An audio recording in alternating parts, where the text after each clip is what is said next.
Hello everyone, welcome to our Java programming tutorial series. In today's video, we're going to learn about the string data type in Java.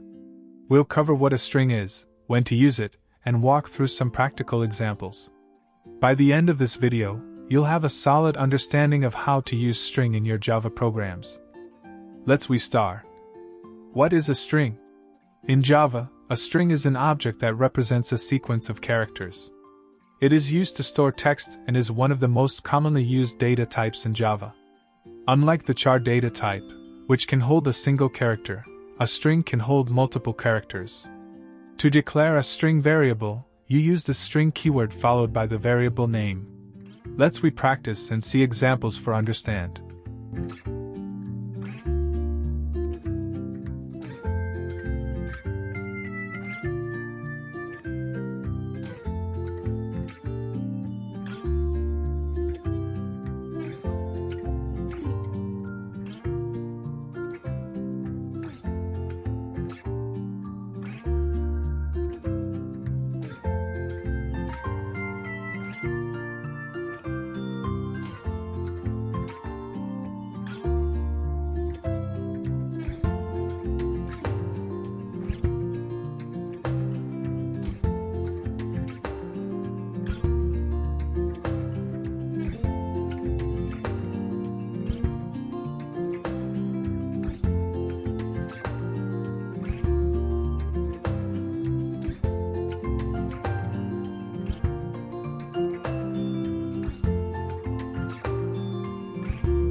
To summarize, today we learned about the string data type in Java, how to declare and use it, and saw some practical examples of its usage. The string data type is fundamental for handling text in your programs. Practice using string in your own programs and see how it interacts with other data types. If you have any questions, feel free to leave a comment below. Thank you for watching. If you found this video helpful, please like, share, and subscribe to our channel for more programming tutorials. Stay tuned for our next video where we'll dive into more Java programming concepts. See you next time.